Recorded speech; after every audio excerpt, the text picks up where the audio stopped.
presentation. Thank you. So I have too much to present today, and not enough time to present it in.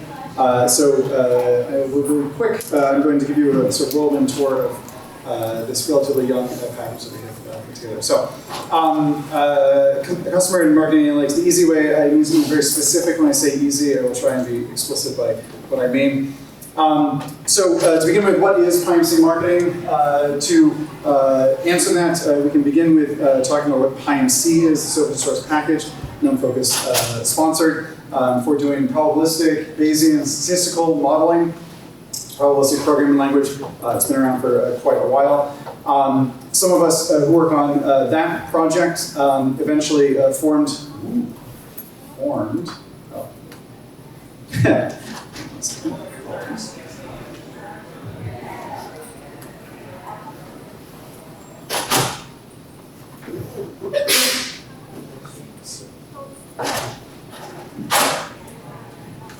Formed a consulting company to solve sort of the world's hardest data problems for a variety of businesses in a variety of sectors using the computational power that lives in PyMC.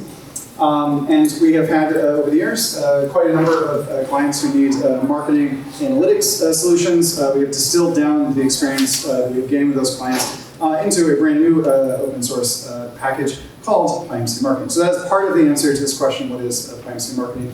The other part of the answer, or another part of the answer, is to understand that PyMC-Marketing lives on top of or within a tech stack. It is sort of the top. Underneath it is PyMC, so it's powered sort of by PyMC. And so PyMC-Marketing is fully Bayesian, as one would expect, and built in using PyMC. And then beneath PyMC, there are further sort of layers in the stack. So we maintain a computational backend called PyTensor, which is similar to, but different from other libraries for doing tensor computations that you might be familiar with.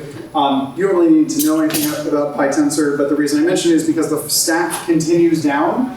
And so there are sort of goodies that live down here that you also don't need to know about, but they get you things that you do care about, and I'll allude to those in a little bit. All right.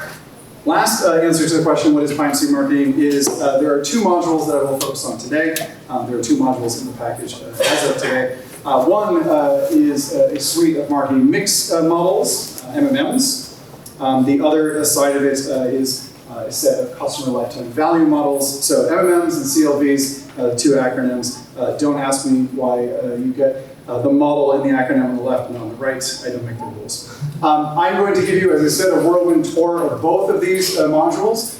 And in doing so, I'm going to try and answer three questions for each of them. One, what kind of data do you need in order to get up and running to do one or the other of these kinds of models? What choices do you need to make in order to put those models together? Each side of this package provides a lot of different kinds of models, and navigating those choices is critical. And then if you do all of that, sort of what comes out the other end, and I will sort of finish each of these with sort of a plea to sort of close the loop and get those insights back into your businesses or organizations' decisions, because insights without connecting them to any sort of business action is sort of no good. Okay, so let's begin the whirlwind on the marketing mix side of things. Marketing mix models essentially try and answer the question that is sort of related to the adage that I think we've all heard of, right? Half of your advertising budget is wasted, you're just never quite sure which half. The idea is that you're doing marketing at all times, and it is driving sales or whatever KPIs are important to your business, and the question is, how are these things related? In years past, there was the ability to track your customers throughout their journey in a fine-grained way. Those times are mostly behind us now, increasingly. You could, of course, just ask your sort of advertising partners, and if you advertise on TikTok, TikTok will give you regular reports about how awesome TikTok is. So perhaps that's okay, but they don't necessarily have a holistic view of your business, your brand, your customers, and all the touch points that your customers have with your brand. This has always historically been difficult in offline media, so if you use TV or radio or print or billboards, then you've never had sort of tremendous data about those. So you might think these days there's a lot of excitement about experimentation. You might think, well, just yank all of your sort of marketing spend for one of your channels, and as things crater, that can be attributed to the spend that was previously associated with that channel. People are, for obvious reasons, somewhat hesitant to do that. So marketing mix models attempts to sort of assess this relationship in a slightly different way. Why is this difficult, even with these sorts of models? Well, there's a bunch of other stuff going on in the world that is other than your marketing spend and your business's KPIs. There are special events, things like Black Friday, right? Sales will go up. Does it have anything to do with your marketing spend? Probably not. There are other things that are happening out in the world, right? The economy is going up, the economy is going down. Your umbrella business is facing a very dry fall in New York City, right? Is that because of your marketing? No. Okay. So there's a lot of ambiguity, and these models help you to try and disambiguate your data. Speaking of data, what data do you need?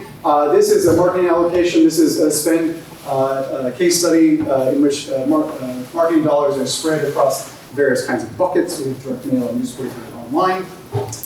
This is not the data we need. This is too aggregated. What we actually need is spend over time. So this is that same data spread out as time series. You can still see that we're spending a lot on direct mail, but there are certain periods where we're in fact spending more on newspaper than on direct mail. Okay? So we need these time series. And then we also need the time series of the target variable, the response that we actually care about. In this case, we care about sales dollars. And so this is a time series of sales dollars. MM's attempt to answer the question, how is this thing related to those things? Okay. As you begin to put your model together, you're going to be asked to make what look like modeling questions, but they're actually modeling questions that go into the question, into the selection of the data itself. For instance, what is the appropriate KPI for your business? Right? So you can have membership, signups, installations, sales, whatever it happens to be. The selection of the channels that you include in the first place, right?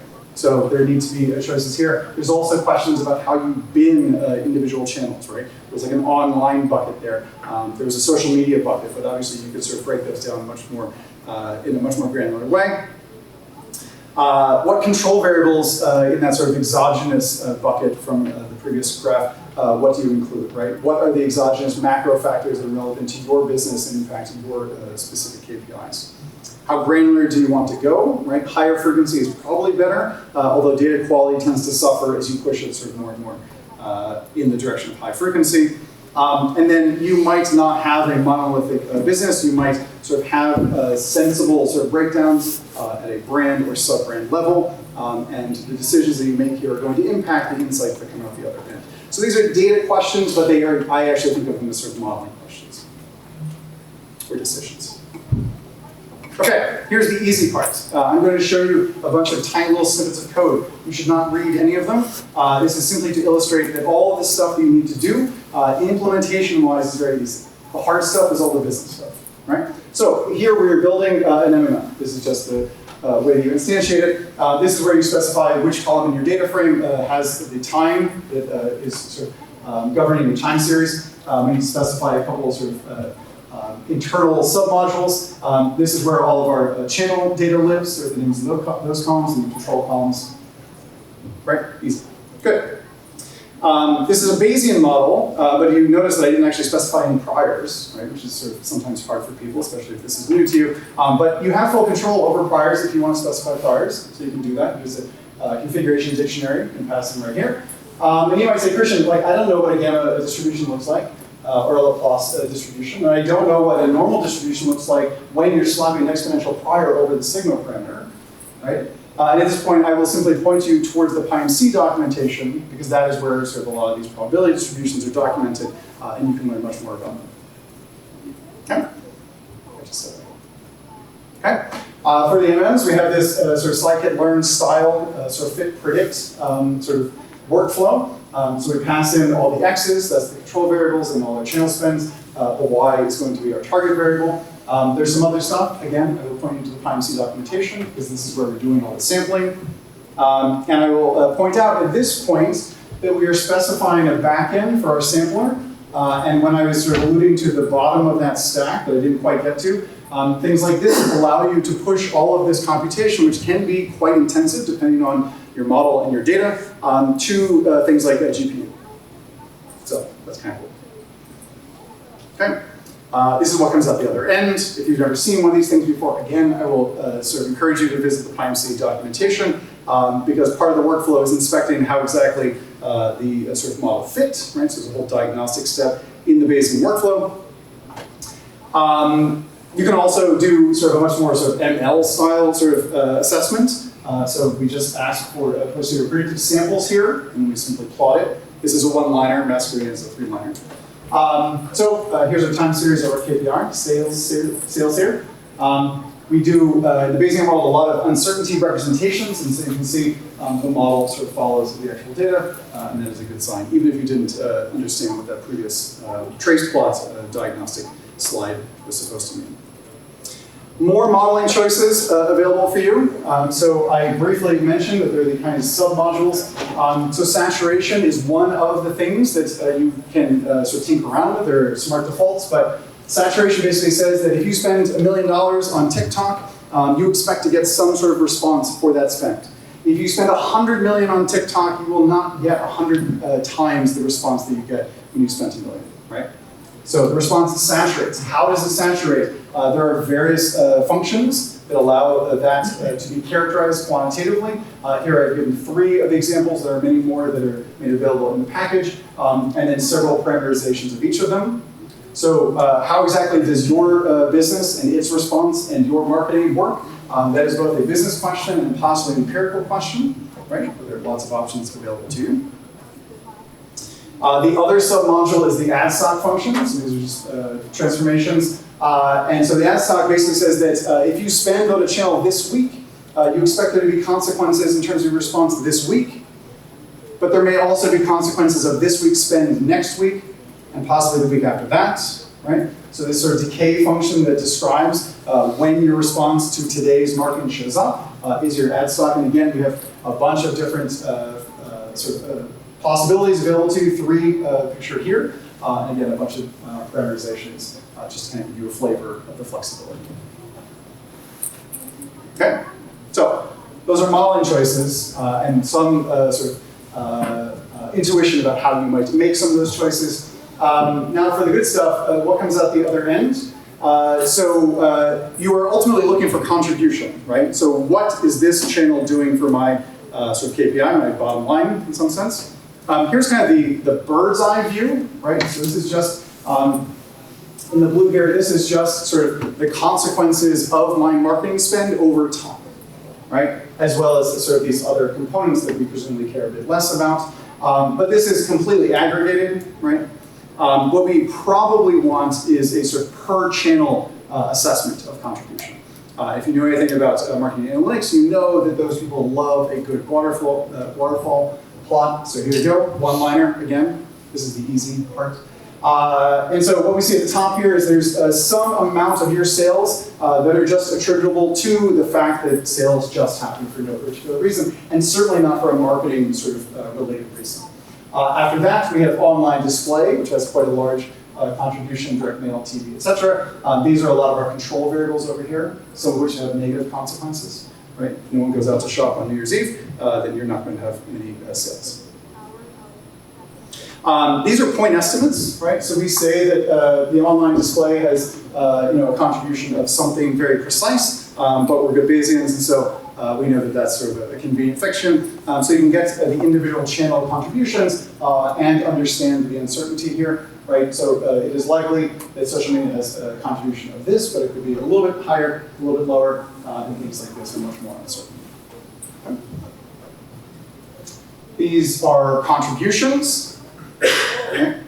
But in the end, you might want to balance contribution, right, effectiveness of a channel in terms of marketing, with how much it costs to actually buy the marketing on that channel. Right? So here all we've done is taken the spend, sort of normalized to get this ratio, ROI or ROAS, right? So return on investment or return on ad spend. And here what we see is that in this case, direct mail and insert have actually, I believe, flipped places. Right? So direct mail, a larger contribution than insert. Here, insert has higher return, presumably because insert is cheap and direct mail is expensive. But again, the point is sort of one-liner to get these kinds of insights out, even though they're kind of relatively sophisticated, they have uncertainty. You can also get much more sort of granular insights out if you want to sort of interrogate much more detailed specific behavior of an individual channel. And so what we have here is a contribution plot, spend versus contribution for one particular channel, insert in this case. What you can see from this plot is the sort of saturation effect that I was alluding to earlier. So you can kind of see that at some point, things begin to kind of flatten out above 200K or so. And so you might think twice sort of about sort of moving beyond this boundary. The slope of this line, if you sort of take a second and think about the slope of these lines, are actually the ROI. Right? So your ROI is decreasing as you move to the right here. Whereas something like radio, right, seems like it's qualitatively different. This looks pretty linear, sort of well above 200K. Right? So that might influence strategic decisions about marketing and specific spends on specific channels in the future. Okay. What else can you do in terms of insights?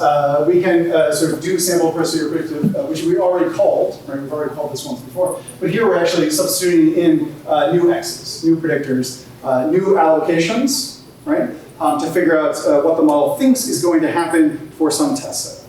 So here we're just doing out of sample prediction. And because we have sort of held out that period, we can actually compare the actual sort of response to what the model thinks the response should be given that allocation. But you don't have to do it this way. You can, of course, run a forecast on a hypothetical future and ask in the first quarter of 2025, if my allocation is this, what does the model expect the response to be? What if the allocation is that? What if the allocation is this other thing? Right? And so you might sort of do that a bunch of different times to try and maximize the response, because presumably that is part of what the marketing department is trying to do. But that can be quite laborious. And so what you can do instead is use some of the relatively new functionality to the package. You can just let the computer do that for you. Right? So just pump this through an optimizer, search for allocations that actually maximize the response. Okay? Again, sort of easy. There's also the ability to sort of customize this, but I'll leave that to the documentation to highlight. So in this case study, this is just a sort of comparison between the optimized allocation in orange with the sort of original allocation in blue. You can also quantify how much better is the optimized allocation doing than the original. And so in this case, we are doing 10% in terms of our marketing contribution overall. Okay. Cool. So, as I said, closing the loop, what can you do with an MMM once you have all of this stuff kind of in production and up and running? Obviously, you can evaluate a channel contribution and evaluate past and potential future spends. Evaluate the return on your marketing investment overall. You can also do sort of these much more interactive sorts of things, right? Gaming different possible futures. What if the economy tanks next quarter? What if this drought continues, etc. Right? What does the model think is going to happen to our bottom line, and what is the relationship between our spend and the response that we actually care about? We can use this optimization. And of course, you should be doing this sort of on a regular cadence, sort of rinse, repeat, take what you learn, feed it back into the entire process. And this is how one becomes a data-driven organization. Okay, so that is MMM, marketing mix. On the other side of the fence, customer lifetime value. What is customer lifetime value modeling all about? You have customers, your business has customers, and to put it rather crassly, you want to put a sort of a price on each of your customers. Okay? So there's two ingredients that are considered typically when doing this. One you might have seen referred to as churn prediction, right? So you had a customer, they made a couple purchases with us, but the question is, are they going to make any more purchases with us, or are they gone? Have they churned? Okay? So here it's kind of inverted, right? So it's the probability that they're alive, they're still a customer, but if you're much more familiar with churn prediction, then sort of you can think of it that way. We expect this customer to make a bunch more purchases with us. That's good. But if they're going to be buying big ticket items, that is better. If they're going to be buying toothpicks, that's okay, but not as good. Okay? So that's the other side of the CLV model. In CLV world, at least when it comes to PyMC-Marketing, we ask data to be in RFM form, recency, frequency, and Luhmann. That's the last column. So we have sort of the age of a customer, the time since their first purchase, the time between their first purchase and their most recent purchase. So as this number goes up, then they have made purchases more recently. The number of purchases they have made since their first ones, the number of repeat purchases, and the average value of each of their return purchases. Okay? If your data doesn't come in this form, and you just have a database full of transactions, then we have utilities to convert it into this form, so you don't even need to be doing that yourself. But you can. Here, this is just it visualized if you're not kind of familiar with this kind of data set. So these orange lines are all customers that made one purchase a long time ago and then never came back. The customers above have made a purchase and have made a more recent purchase, a repeat purchase, when the blue line stops. And then they continue on to today. So that top line is someone who made an initial purchase a long time ago and made a purchase this morning. Same data, just visualized. Okay, so how do we choose among models? In the CLV world, we make a distinction between non-contractual and contractual customer business relationships. So non-contractual, you go onto Amazon. When do you purchase stuff? Whenever you want. Right? If you go onto Netflix, you can buy stuff whenever you want, but then you are going to be paying sort of on a regular cadence. In the non-contractual world, there's this notion of continuous time purchasing, right? So Amazon whenever you want. But if you're buying tickets to a Giants game, there's a Giants game this week, right? So you can buy up until the game, and then that game is gone, and you can no longer purchase that game, right? So there's this cadence, and there's things that are on the market for some time, and then they disappear. So that's a sort of discrete time notion. Okay? There are lots of different models. There's a lot of work in academia and econometrics, and they have models that are very tailored to each of these kind of different scenarios. For doing the Luhmann part, that last column, we have sort of a separate sort of module, so these gamma models are available. I'll show you those in a second. There's also these segment models, which I think are pretty cool. If you have just tons and tons and tons of data, which you probably don't, but if you do, then you can segment customers, and there's some pretty conventional buckets into which you bin them based on their RFM profiles, right? So you have people who have essentially churned, you have customers who are at risk for churning, you have people that are sort of slow and steady purchasers, people who sort of are pretty good, and you have sort of whales that are sort of infrequent, but are making big ticket purchases when they do come along.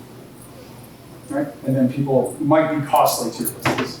So this is a capability that's available in PyMC-Marketing. So let's live in our sort of continuous non-contractual setting, right? Online retailer model is right here. We specify priors just like we did for the MMs. So again, this is the sort of easy part alluded to in the talk. What do we get out the other end? We got all sorts of cool stuff. So this is based on the fitted model, just a summary of what we think about customers and the number of purchases we expect out of them in the next period, right? Depending on the frequency and recency. Right? So how many purchases has a customer made? The more purchases they have made with us, then we expect them to continue doing so, as long as we've seen them recently. Right? If we haven't seen them in a while, then we don't really expect much out of them. Okay? We can also do sort of the churn prediction, or the inverse of the probability of being alive. So here we have sort of frequency at the bottom and recency on the y-axis again. So here we think that customers who are sort of high frequency purchasers, right? They're probably customers unless we haven't seen them in a while. Because if you make a bazillion Amazon purchases and then don't, yeah, there's not a good chance you're coming back. But if you are not a high frequency customer, only once a year or so, and we haven't seen you in 11 months, then you might still be around, right? For instance. And again, just kind of these one-liners over on the left here to illustrate this. Here we've taken this sort of expected purchases method. We've asked it to sort of be aware of the next 10 periods, right? So the number of purchases over the next 10 periods. We've then done that for every customer in our data set. We've sorted them by that, and this is the expected number of purchases from the top sort of most likely to purchase for customers. Okay? So this customer, we expect 4.3 purchases out of in the next 10 periods, and that's more than any other customer. These are, of course, point estimates, right? Again, good Bayesians. There's a full distribution living here. We've just taken the mean, so we can get the full distribution out. Right? So wherever that customer was, 4.3, somewhere between 4 and 4.5. Super precise. This is the same sort of expectation, but not about a current customer, but about a customer who might become a customer tomorrow. So that customer we have no history with, they have no frequency or recency. What do we expect from that customer? Right? We expect about a third, 0.3 purchases over the next 10 periods. Okay? So this is allowing us to sort of prognosticate about customers who are not yet customers. This is all the churn probability stuff, but what about the value side, the moolah side? This is this gamma model that I alluded to earlier, and we're going to sort of fit this to all of the customers that have repeat purchases. So we throw out all the customers that have a single purchase, right? And we're going to sort of learn about sort of these monetary quantities for the remainder of our data. Here, this is the expected customer spend, again, for each of the customers in our data set. So this is the expectation about the average expenditure per purchase for each of our customers in our data set. Again, with some uncertainty quantification, same data visualized. And this is the same quantity, again, the average sort of magnitude per purchase of a customer that is not yet a customer. So if a customer shows up tomorrow, what do we expect their average purchase to be? We expect it to be somewhere between 35 and 40. Okay, so we have the churn probability, the probability that our customers are still our customers, and the sort of expectation about the per purchase magnitudes.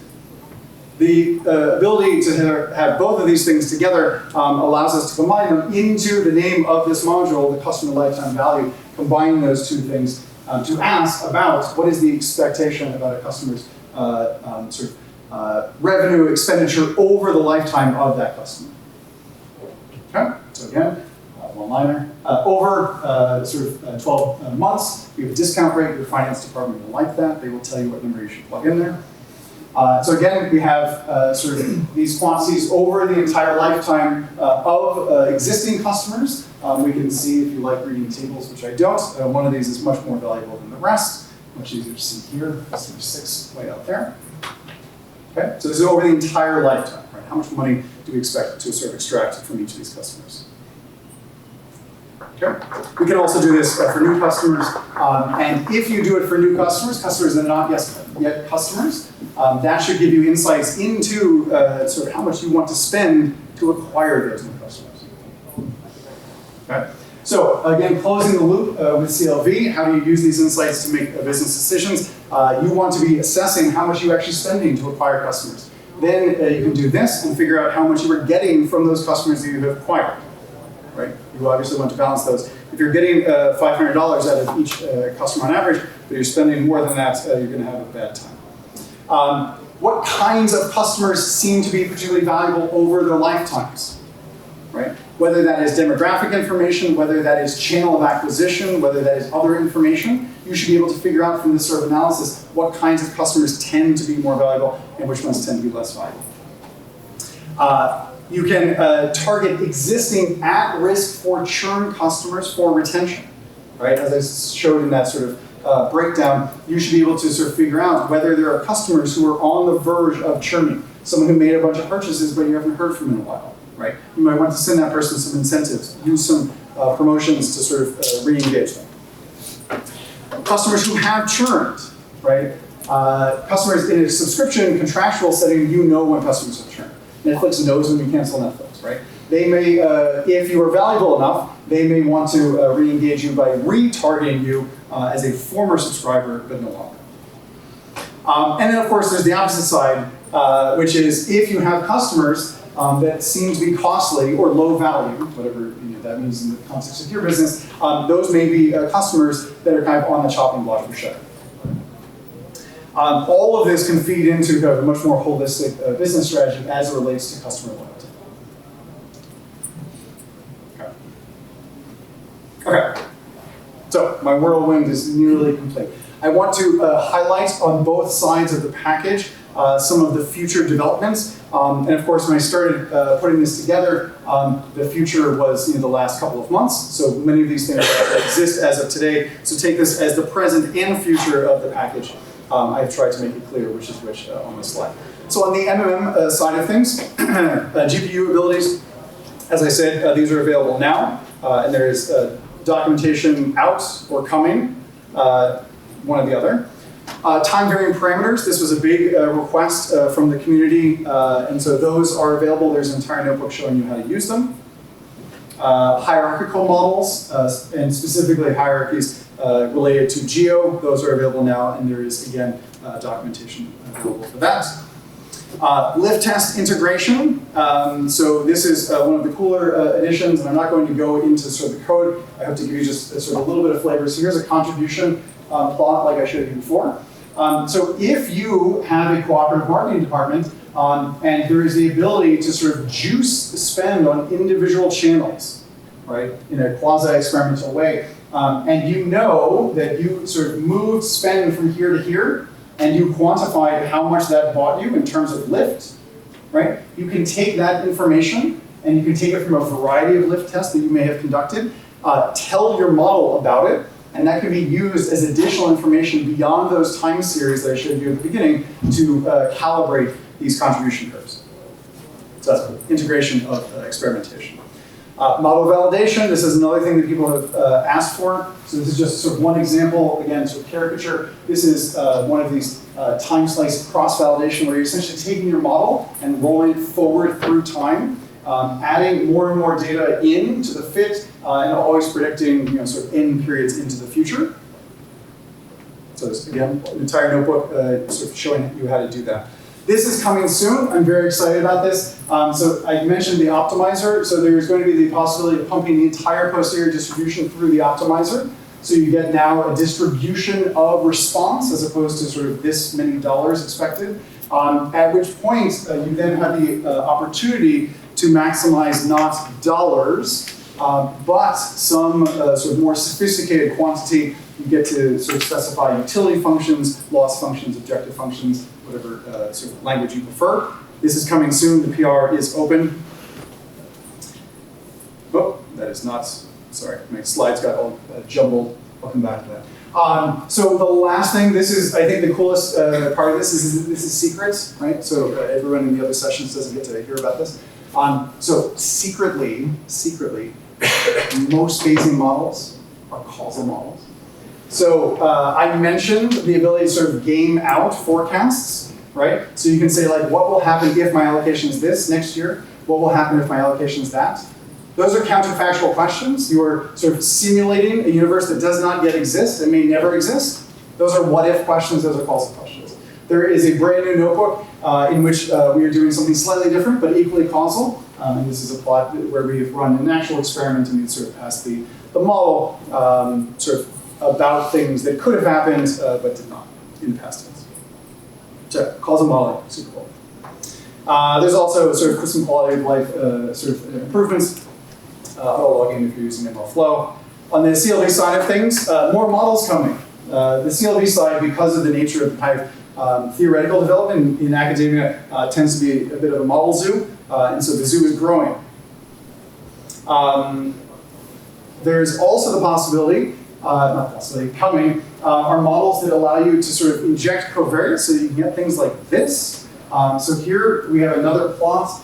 So this is average expected purchases per customer. So this is the count of future purchases expected. Recency on the bottom here. And then we have covariates on the sort of rows here. Right? So again, quantifying sort of what are valuable customers, what do they kind of look like, So this is another way that you'll be able to do that, just sort of baking it into the model itself. So excited about that. So there are going to be some other improvements, some seasonality, some improved visualizations, etc. And then, most secret of all, there's 2 modules in PyMC-Marketing right now, but there are going to be new modules. They're in the works. We're trying to figure out how to organize those modules. Are there going to be 2 new modules, or 1, or 7? It's unclear, but there's going to be new stuff in the sort of customer and marketing analytics space coming to PyMC-Marketing. So very excited about that. And I think I have to go back. No, I don't. I won't go back. If you would like to take some of this information back to stakeholders, I would encourage you to hit the PyMC-Marketing site. And the guide here has a lot of like high-level, just conceptual, why would you do any of this stuff? Why Bayesian? Why PyMC-Marketing? Why open source? Why MMMs? What is a CLD, etc. If you're more of a tech individual, there's lots and lots of notebooks. I alluded to them. Those are under the how-to. Right? Those are these sort of quick starts for the MMM and for the CLV. Is a wealth of useful knowledge. So let me go back to my thank you slide. So thank you. I want to direct your attention to all the relevant websites. So this is where the guide and the how-tos work. This is PyMC for all of the sort of Bayesian sort of details that I was alluding to. And in particular, I want to thank all the contributors. This is open source. Obviously, we can't do any of this without the sort of community. Yeah, and thank you too.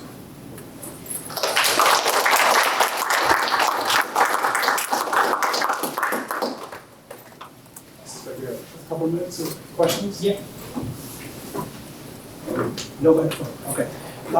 In the beginning, when you were doing the MMM models, Yes. You showed a lot of charts and graphs and insights and things. How do you deal with exogenous variables in there? Have you removed the exogenous variables and all the stuff that you showed us, or not?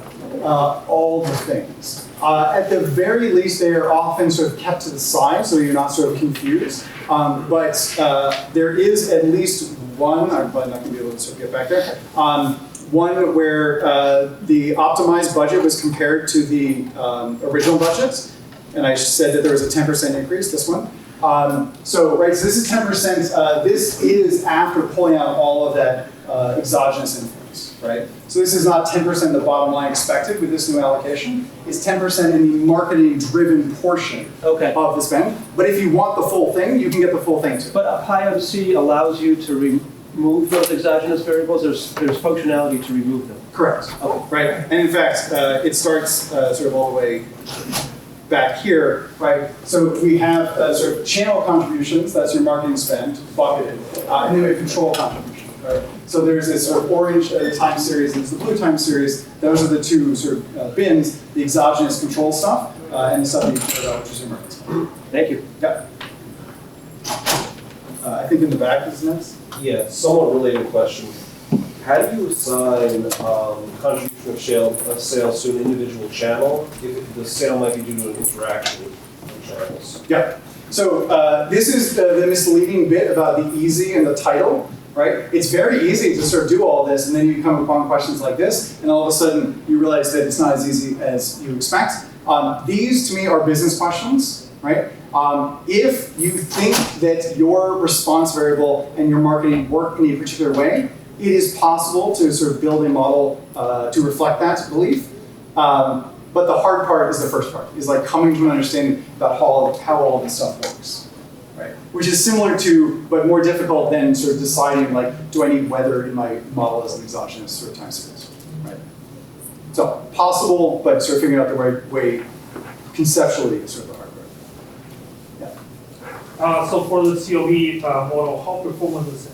So in terms of users, like I'm talking about Netflix users, like current students of users. Yeah.